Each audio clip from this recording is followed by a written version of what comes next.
ఆంధ్రప్రదేశ్లో కూటమి ప్రభుత్వం మీద 18 నెలల్లోనే పూర్తి వ్యతిరేకత వచ్చింది. దానికి సాక్ష్యమే 1,04,00,000 సంతకాలు ఏదైతే మెడికల్ కాలేజీలకి ప్రైవేటీకరణకు వ్యతిరేకంగా వచ్చినాయి. ఇది ప్రభుత్వం మీద వ్యతిరేకత. ఇంత పెద్ద ప్రజా ఉద్యమం ఎక్కడా జరగలేదు ఇంతవరకు అంటూ జగన్మోహన్ రెడ్డి గారు చెప్తున్న దాంట్లో వాస్తవాలు ఎంత ఉన్నాయి అనుకోవచ్చు అంటారు. ఇప్పుడు సంతకాలు పెట్టింది 1,04,00,000, అక్కడ కూడా మళ్ళీ 1,04,11,000 మంది. వాడికి ఓట్లు వేసింది 1,40,00,000 మంది ఎంత చిల్లర వేశారు ఓట్లు.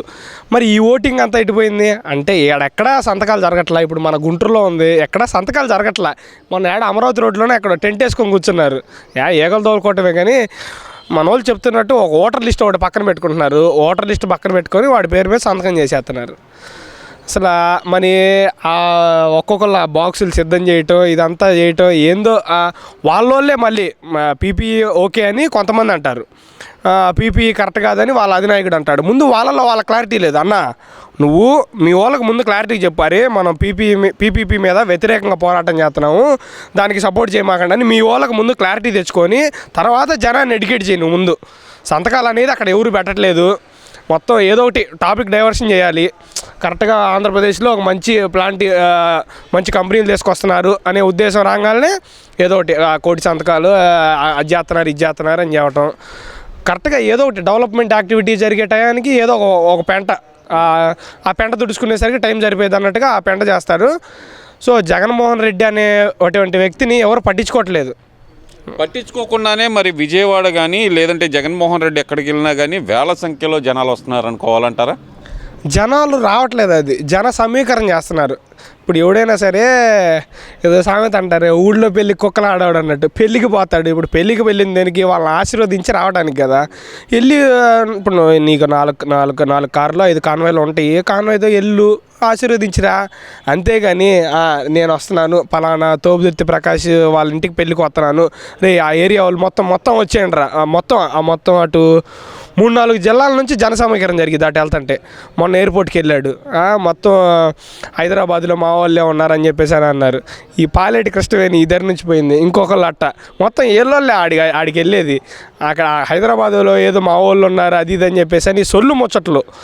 ఇంకా వీళ్ళకి మెయిన్ ఏంటంటే 11 దిగజారిపోయినా మేము వస్తే పీపీ కాలేజీలు ఎవరైతే తీసుకున్నారో వాళ్ళని నరికేస్తాం, వాళ్ళని కాలేజీ నుంచి తీసేస్తాం, వాళ్ళని తప్పిస్తామని మాట్లాడుతున్నాడు. కానీ సో ప్రజలు అర్థం చేసుకోవాల్సింది ఏంటంటే వాళ్ళు వస్తే అభివృద్ధి కార్యక్రమాలు చేయరు, సంక్షేమం ఎవరు. వాళ్ళు వస్తే ఏంటంటే నరకటం, పొడవటం, ఎవరైనా ఇట్లా మాట్లాడిన వాళ్ళని కేసులు పెట్టి చిరికించటం, లేకపోతే మళ్ళీ యథావేచిగా గంజాయి అమ్మటం.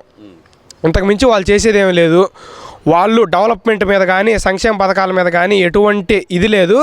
వాళ్ళు 11కి ఎందుకు దిగజారిపోయామా అనే ఇది వదిలేసి మళ్ళీ మనం వస్తే వాడిని నరుకుదాం, వీడిని నరుకుదాం, ఈయన్ని లోపలేద్దాం, ఈ పోలీసు వాళ్ళని లోపలేద్దాం, లేకపోతే కలెక్టర్ని ఇచ్చేద్దాం అనే ఇది మీద ఉన్నారు. ప్రజలు కూడా గమనించాల్సింది ఏంటంటే ఆయన వస్తే ఏం చేస్తున్నాడో ముందే చెప్తున్నాడు. సో మీరు దాన్ని అర్థం చేసుకోండి. ఆయన వస్తే ఏం చేస్తున్నాడో ముందే చెబుతున్నాడు. సంక్షేమ పథకాలు ఉండవు, అభివృద్ధి ఉండదు. అది అంటే ఆయన చెప్తుందండి. ఓకే, అంతవరకు ఓకే అనుకుందాం.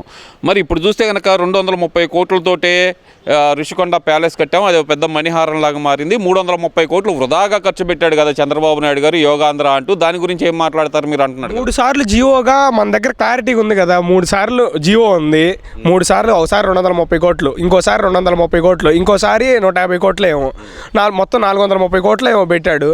అంత క్లారిటీగా కనపడుతున్నా సరే ఆయన పెట్టింది అంటే నాకు తెలిసి 230 కోట్లు పెట్టి మిగిలింది నా ప్యాలెస్కి తరలించుకొని ఉంటాడు. సో అది ఆయన క్లారిటీ లేకుండా పక్కన వాళ్ళు అందిస్తున్నారు. అప్పటికి పక్కన వాళ్ళు అందిస్తున్నా సరే స్క్రిప్ట్లో ఉన్నదే మాట్లాడాలని చెప్పేసి అని ఆ స్క్రిప్ట్లో ఉన్నదే మాట్లాడుతున్నాడు. అంటే ఇప్పుడు ఆ 230 కోట్ల మీద ఫిక్స్ అయ్యాడు అంటారు జగన్మోహన్. 230 కోట్ల మీద ఫిక్స్ అయ్యాడు. ఆ మొన్న కూడా లండన్ వెళ్ళి వచ్చాడు. మరి ఆ మందులు ఇంకా కూడా కరెక్ట్గా పనిచేయట్లేదు అనుకుంటా మరి మనకు తెలిసి. మరి యోగాంధ్రకి 330 కోట్లు ఖర్చు పెట్టారంటూ మరి ఒక ప్రచారాన్ని అయితే చేస్తున్నారు కదా, మరి దానికి ఏం చెప్తారు? యోగాంధ్ర వల్ల రాష్ట్రానికి పేరు వచ్చింది కదా. యోగా అనేది అందరికి ఉపయోగపడేది కదా. ఆ యోగాంధ్ర అంత పెద్ద ప్రోగ్రాం కండక్ట్ చేయడం వల్ల మనకి నేషనల్ మీడియా కవర్ చేసింది. ఆ ప్రోగ్రాం చేయటం వల్ల. ఈయన ప్యాలెస్ కట్టడం వల్ల ఎవరు కవర్ చేశారు? అది మణిహారంగా ఉంది. ఎవరైనా చంద్రబాబు నాయుడు గారు చేసే అతి ప్రచారాలు చూసి ఫ్రాన్స్ ప్రధాని కానీ లేదంటే పుతిన్ ఇలాంటి వాళ్ళు వచ్చినప్పుడు ఎక్కడ ఉంటారు, వాళ్ళ కోసమే కట్టాను అది అంటున్నాడు కదా. ఏదో సినిమాలో ఇక్కడ ఒక వంపు ఉండిద్దిరా, ఈ వంపులో కూర్చుంటే వైజాగ్ అంతా నా కాళ్ళ కింద ఉండిద్ది అని చెప్పేసి అని అంటాడు. ఆ త్రివిక్రమ్ సినిమాని మనోడు సీరియస్గా తీసుకున్నాడు. సీరియస్గా తీసుకొని అక్కడ ఉన్నది మొత్తం కూల్చేసి అక్కడ ప్యాలెస్ కట్టి దాన్ని ఏదో చేద్దాం అనుకున్నాడు. ఇంక అంటే వాళ్ళ సతీమణి కోరిక మేరకు అది కట్టుకొని ఇంక మనం అంటే ఓడిపోతానని అతని కల్లో కూడా అనుకోలేదు. మనం కట్టుకొని ఇంకా దాంట్లోనే ఇది చేద్దాం అని చెప్పేసి అని మొత్తం 5 బ్లాకులుగా కట్టుకున్నాడు. 3 బ్లాకులు ఈయన ఉండటానికి, 2 బ్లాకులు ఆ నుంచి కార్యకలాపాలు చేయడానికి. సరే, ఇక్కడ ఇంకో విషయం కూడా తీసుకుంటే కనుక మరి జగన్మోహన్ రెడ్డి ఇంకో మాట కూడా చెప్పారు. చంద్రబాబు నాయుడు చేసిన స్కాములన్నీ ఏదైతే కనుక అమెజాన్ ఏఏలో కొడితే ఇలా వచ్చేస్తున్నాయి అంటూ మరి ఆయన చేసిన వ్యాఖ్యలను అసలు ఎలా చూడాలంటారు? అమెజాన్ ఏఏలో చంద్రబాబు స్కాములన్నీ లిస్టుగా ఉన్నాయంట కదా ముందల. అమెజాన్లో ఏ ఉండేది ఏంది అసలు? వీళ్ళకి బుర్ర ఉండి మాట్లాడతాడు, ఆయనకి బుర్ర లేక మాట్లాడతాడు, నాకు అర్థం కాదు. అమెజాన్లో ఏ ఉండిద్ది? అమెజాన్లో ఉండేది చాట్ బాట్కి ఏఐకి తేడా లేని ఇది ఎన్నుకున్నారు మనోళ్ళు. అంత చేతగాని వ్యక్తిని మనోళ్ళు ఎన్నుకున్నారు. ఒకసారి నేను చూపిస్తాను చూడండి. ఏఐకి చాట్ బాట్కి వీళ్ళకి తేడా తెలీదు.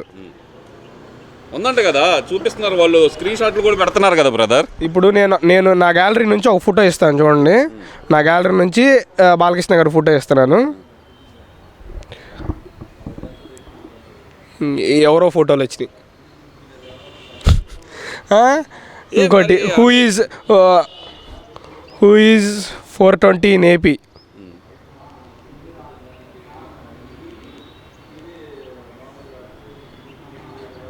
ఏది మరి? ఏ అయితే పని చేయాలి కదా, అక్కడ ఏమి రావట్లేదు. అక్కడ మరి గూగుల్లో ఉందంటారా మరి ఈ సమాచారం అంతా? చంద్రబాబు నాయుడు గారి సమాచారం అంతా ఇదా గూగుల్లో వచ్చింది అంటున్నారు, ఏఐలో వచ్చింది అంటున్నారు. గూగుల్లో అది వచ్చేది ఆయనకి, గూగుల్కి ఏఐకి ఇంకా డిఫరెన్స్ తెలియలేదు. అదేందో సర్ఫ్ వేసుకొని ఉతుక్కోమంటాడు, వాషింగ్ పౌడర్ అంటాడు, మైండ్కి అప్లై చేస్తే అదే ఏఐ అంటాడు. అతనికి ఏంటంటే ఆ మైండ్ అనేది సరిగ్గా పని చేయట్లేదు. ఎందుకు ఓడిపోయాం ఏందనేది మైండ్ అనేది ఇంక ఇంట్లో నుంచి రాబోయేసరికి ఇంకేందండి, ఇప్పుడు ఇంట్లో ఉంటే లోన్లీగా ఫీల్ అవుతా ఉంటారు కదా. అతను ఏంటంటే ఇంక అతనే మెంటల్గా ఇదైపోయాడు. Mentally disable ఉంటాడే. మన బాబు గారు కూడా మరి కొద్దిగా ఆలోచించి ఆ పెన్షన్ ఏదో 5,000 పెన్షన్ ఉంది కదా, ఆయనకు కూడా రాపిస్తే పోయిద్ది అనుకుంటా. ఆ మాట ఏంది అసలు? ఒక మాజీ ముఖ్యమంత్రి ఆయన. మరి మాజీ ముఖ్యమంత్రి అంటే ఆయన హోదాలో ఆయన మాట్లాడాలి కదా. ఎంతవరకు మాట్లాడాలి ఏందనేది? నేను వస్తే నరికేస్తాను, తీసేస్తాను, ఏంది ఆ మాటలేంది? ఆ రపా అంటాడు ఏమన్నంటే ఏంది ఆ మాటలేంది? ఒక మాజీ ముఖ్యమంత్రి అయి ఉండి ఏమన్నా కంటెంట్ మీద మాట్లాడిస్తే జనం కూడా ఆదరిస్తారు. అరే అమ్మ దీని మీద అన్యాయం జరుగుతుందంట, నిజంగానే దీని మీద ఏందనేది మనం కూడా క్వశ్చన్ చేయాలి. ఈయన చేస్తున్న ప్రోగ్రామ్స్ కనీసం వాళ్ళ ఎమ్మెల్యేలు కూడా పాటించట్లా. చాలా నియోజకవర్గాల్లో ఎమ్మెల్యేలు బయటికి రాలేని పరిస్థితి. నువ్వు గతంలో తప్పు చేయకపోతే ఇప్పుడు వచ్చి తిరగచ్చు కదా ధైర్యంగా. చాలా 175 నియోజకవర్గాల్లో ఆ గెలిచిన 11 మంది కూడా తిరగట్లేదు నాకు తెలిసి. ఆ 11 మంది కూడా పాపం వాళ్ళకేమో అసెంబ్లీకి రావాలని ఉంది, ఈయనేమో పోవద్దని చెబుతాడు. వాళ్ళకి ఫస్ట్ టైం గెలిచారు పాపం. అసెంబ్లీ ఎట్లా ఉండిద్ది ఏందనేది వాళ్ళు కూడా చూడలేదు కదా. వాళ్ళకేమో అసెంబ్లీ చూడాలని ఉండిద్ది. మరి అన్న ఏమో వాళ్ళనేమో ఎల్లనీడు, ఈయన రాడు, వాళ్ళని బానీడు. ఏమైనా ఉంటే నువ్వు 10 ప్రెస్ ముందుకు వచ్చి 11ంటికి మొదలు పెడతాడు అనుకుంటా. 11ంటికి మొదలుపెట్టి అది మాట్లాడి మొత్తం అది రికార్డెడ్ ప్రెస్ మీట్ కదా. దాని తర్వాత ఓన్లీ సాక్షి మీడియానే ఎలా ఉండిద్ది మళ్ళీ అక్కడికి. ఇంకా వేరే జర్నలిస్టులు కానీ వేరే మీడియా వాళ్ళు కానీ అక్కడికి వెళ్ళడానికి ఉండదు మళ్ళీ. ఎందుకంటే ఇప్పుడు స్క్రిప్ట్లో మాట్లాడిందే అక్కడ మాట్లాడతాడు. అక్కడ ఎవరైనా విలేకరు పొరపాటున ఏమైనా క్వశ్చన్ వేస్తే నాకు తెలిసి ఇంకా అతనికి నెక్స్ట్ టైం ఎంట్రీ ఉండదు అనుకుంటా. విలేకరు ఏమన్నా క్వశ్చన్ వేస్తే ఇంకా ఆ క్వశ్చన్కి ఆన్సర్ చెప్పడు. ఇప్పుడు టాపిక్ డైవర్ట్ అవుతుందమ్మా, టైం లేదు అని వెళ్ళిపోతాడు చుట్టూ చూసుకుంటా. మొన్నేమో జనం మీద పడుతుంటేనేమో ఇప్పుడు నీకు జనాదరణ ఉందంటాడు కదా. ఇప్పుడు జనం మీద పడుతుంటే ఏం చేయాలి వాళ్ళని? అంతకుముందు ఏమైంది? అని ముద్దులు పెట్టేవాడు, ఇప్పుడు ఏమైంది ఇట్లా అంటున్నాడు. ఇప్పుడు ఎందుకు ఇప్పుడు ఇదో మరి ఇప్పుడు నువ్వు గెలిచినప్పుడు ఒకేలాగా ఉండాలి, ఓడిపోయినా ఒకేలాగా ఉండాలి. మేము గెలిచినా ఒకేలాగా ఉన్నాం, ఓడిపోయినా కూడా జనాల్లో తిరిగాం కదా మేము. యువకాలం పాదయాత్ర ఎన్ని అడ్డంకులు సృష్టించినా మేము పాదయాత్ర చేశాం కదా. నువ్వు ఒక్క కార్యక్రమం అయినా ఎందుకు చేయలేకపోతున్నావు? ఇంట్లో నుంచి బయటకు వచ్చాడంటే నష్టమే. అతని ఇంట్లో నుంచి అతనికి అర్థం కాదు ఏంటంటే, అతను రోజు ఇట్లా చేసే కొద్దీ 38% ఓటింగ్ ఉంది కదా, రోజుకి ఆ ఓటింగ్ తగ్గుతూ వస్తుంది. అతను రోజు అతను చేసే బిహేవియర్ కానీ అతను చేసే కార్యక్రమాలు కానీ తగ్గుతూ వస్తుంది, కానీ పెరగడానికి ఎటువంటి ప్రయత్నం అతను చేయట్లేదు. అదే కారణం అంటారా ఈ 1,40,00,000 పడిన ఓట్లలో 1,04,00,000 సంతకాలు రావడానికి? అదే కారణం. అంతే కదా. మరి మిగిలిన వాళ్ళు ఎందుకు సంతకాలు చేయలేదు? 1,40,00,000 మంది అతను ఓటింగ్ ఉందన్నారు. 1,40,00,000 మంది ఎట్లా సంతకాలు చేశారు? ఎక్కడ సంతకాలు అనేది అదంతా ఫ్రాడ్, ఎక్కడ సంతకాలు అనేది జరగట్లేదు. ఆ సంతకాల గురించి మనం మాట్లాడుకోవాల్సిన దాని టైం వేస్ట్ అయ్యేవారం అసలు అది. Thank you.